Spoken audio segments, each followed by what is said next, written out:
Então, é dizer que o mercado está freando essa redução aqui pela metade na absorção líquida? Não necessariamente. Fala pessoal, tudo bem? Sejam bem-vindos a mais um vídeo aqui no canal da Buildings no YouTube. E hoje, bom, como vocês já viram na descrição, é dia de nós explorarmos juntos os números do terceiro trimestre de 2025. Então, antes que a gente entre propriamente no conteúdo, já quero te convidar para se inscrever no nosso canal se você ainda não é inscrito e deixar o seu like também, que ajuda a divulgar esse conteúdo para outras pessoas e mostra para o YouTube que é um tipo de conteúdo que você gosta. Também deixa seus comentários com a tua percepção de mercado para que a gente possa seguir conversando e aprendendo juntos, tá? Então, aqui eu vou dividir um pouco da minha tela com vocês. A gente está mostrando os dados da Buildings disponíveis na plataforma CRE Tool. Bom, vamos começar do começo. Aqui a gente vai explorar o mercado de escritórios para o setor corporativo em todas as regiões da cidade, tá? Então a cidade de São Paulo tem hoje aproximadamente 2.950 edifícios comerciais. Desses, algo como 1.645 são edifícios corporativos. Aqui nós estamos considerando todas as classes, de edifícios classe C até edifícios de padrão AAA. Então o primeiro número que a gente vai analisar junto aqui, que geralmente é um primeiro termômetro de mercado, é taxa de vacância. Então, como a gente pode ver, a taxa de vacância comparada com o trimestre anterior, ela caiu 0,3 pontos percentuais, ou seja, a gente saiu de 16,8% para 16,5%. Bom, geralmente queda na taxa de vacância a gente vai olhar logo na sequência para um outro indicador para entender o movimento, que é a absorção líquida. Então, obviamente, quando a gente tem queda na taxa de vacância, nós temos mais metros quadrados ocupados e isso vai estar registrado na absorção líquida, que nesse trimestre registrou um volume de 63.990 metros, quase 64 mil metros. Fazendo uma pausa aqui, se você não sabe o que é absorção líquida, tem um outro vídeo aqui no canal, a gente pode colocar no card, que eu falo sobre os índices para você acompanhar mercado imobiliário, então vai lá para esse vídeo que lá você vai entender bem. A versão resumida é que ela mostra a absorção líquida, quanto que o mercado cresceu ou reduziu em metros quadrados ocupados comparado com o trimestre anterior. Então olha só, quando a gente olha exclusivamente esse número de ocupação em metros quadrados, a cidade de São Paulo para edifícios corporativos tinha 10.278.000 metros quadrados ocupados, agora 10.327.000 metros quadrados ocupados, ou seja, nós tivemos um crescimento de ocupação que é registrado na absorção líquida. Fê, mas por que no outro trimestre a taxa de vacância caiu bem mais do que nesse trimestre? É porque a absorção líquida foi muito maior. Então, quando a gente vê aqui, nós percebemos que esse número de 64 mil metros de absorção líquida, na verdade, ele segue, vamos dizer assim, uma média de últimos trimestres. Porém, nós tivemos no final de 2024 e nesse segundo tri de 2025 absorções líquidas muito acima da média, que tem empurrado esse processo de taxa de queda de taxa de vacância numa velocidade mais alta. Então, é dizer que o mercado está freando essa redução aqui pela metade na absorção líquida? Não necessariamente. Esse número de 63 mil, nessa casa de 63 mil, ele é um número que anda em linha com outros trimestres. Esses números de 130, 150 são números de fato maiores do que a média histórica da cidade. Mesmo tirando aqui os anos de pandemia, a gente tem essa média de 44, 60, 45, 90, 60, geralmente é uma média boa para a cidade. Um detalhe também que nós tivemos um novo estoque muito parecido, ou seja, no trimestre anterior foram entregues 40 mil metros de novos edifícios, nesse trimestre também 40 mil metros. A diferença é que no segundo tri esses 40 mil metros estavam em apenas um edifício e agora esses 40 mil metros divididos aqui em 3 edifícios. Eventualmente a gente perde algum edifício de um trimestre para outro. Como que isso pode acontecer? Bom, a Buildings monitora exclusivamente edifícios corporativos nessa nossa análise, né, com a finalidade de escritórios. Então, alguns casos, os edifícios eles passarão para um retrofit para virar residenciais. Isso tem acontecido em alguma proporção, ainda mais com essa nova modalidade do multifamily. Alguns edifícios estão sendo convertidos para essa finalidade e aí, por vezes, a gente perde um edifício de estoque existente, tá? Por conta desse movimento. Então, quando nós olhamos todos os edifícios da cidade, números bons, a taxa de vacância segue nesse processo de queda, a absorção líquida positiva, então tudo caminhando bem. Vamos jogar um filtro aqui para a gente olhar exclusivamente os edifícios de alto padrão, de edifícios de padrão classe A.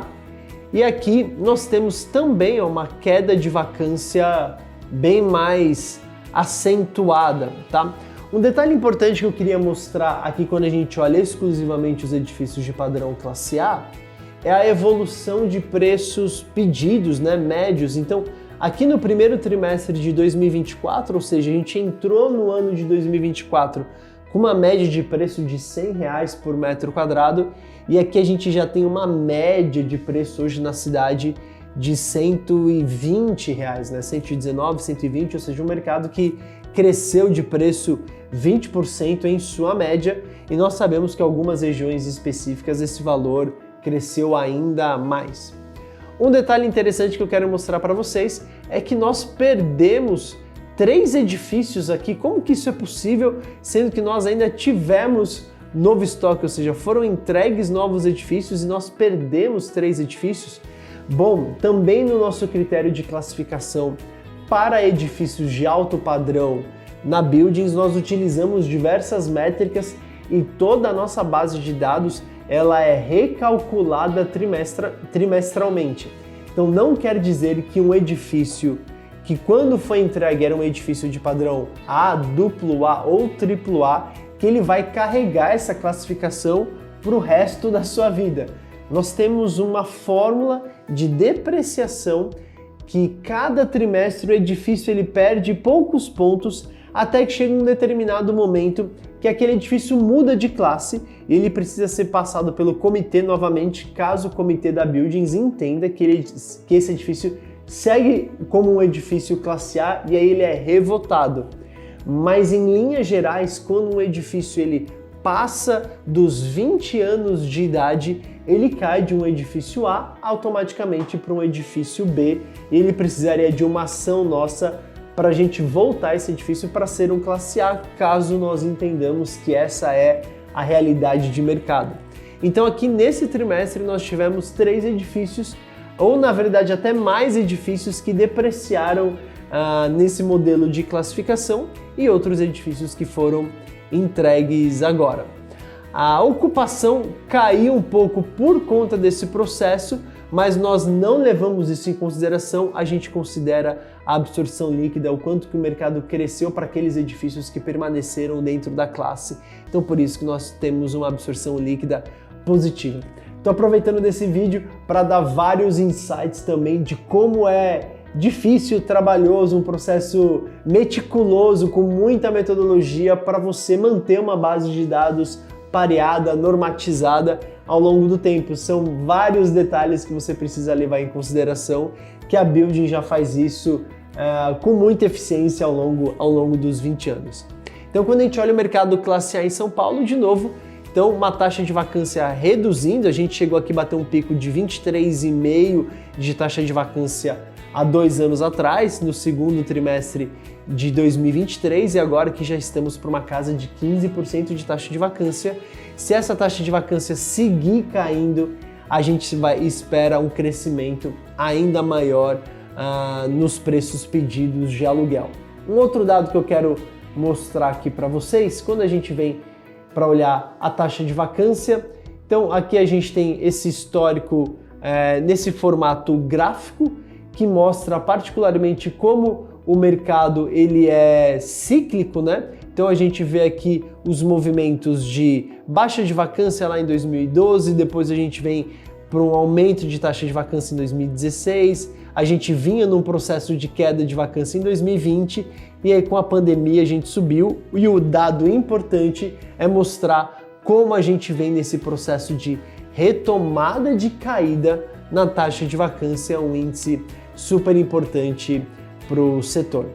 Mostrar aqui um detalhe a mais, então, quando a gente analisa a absorção líquida ao longo do tempo, a gente pode ver que esse volume dos últimos trimestres de fato foi um volume bem alto, né? A gente tem esse último trimestre numa absorção líquida mais moderada, mais na média do período anterior. A gente teve um volume grande de absorções aqui. Isso reflete muito o movimento de volta das empresas para os escritórios, tá? Muitas delas devolveram seus espaços na pandemia. Nós consideramos até que algumas delas de forma precipitada, pois devolveram e menos de um ano depois já estavam realugando aqueles mesmos espaços. Então esse processo de crescimento do mercado de escritórios, ou seja, de crescimento na metragem ocupada das empresas, impactou bastante a absorção líquida nos últimos trimestres. Vamos ver como é que isso performa para os próximos tris. E aqui a gente tem alguns detalhes de maiores absorções, né? Ou seja, a gente tem aqui a Torre Julieta, né, do complexo Romeu e Julieta, com uma grande absorção da Rising Gaming. Aqui nós tivemos uma devolução, né, da Seven na Torre D do Rocha Verá, uma outra ocupação grande também no EZ Towers Torre B, uma ocupação grande aqui no Arquipeu, né, do quinto andar, que vem sendo noticiado. Então aqui a gente consegue olhar um pouquinho do detalhe também prédio a prédio. Bom, em linhas gerais eram esses os números que a gente queria trazer de overview do mercado de escritórios para vocês. O mercado performando muito bem e a expectativa é que ele siga assim para os próximos trimestres. Caso você queira olhar outros dados com mais detalhe, com mais atenção, entre em contato conosco e contrate a ferramenta CRTool para que você tenha todo o poder dos dados na sua mão. Então eu vou ficando por aqui, obrigado e até o próximo vídeo.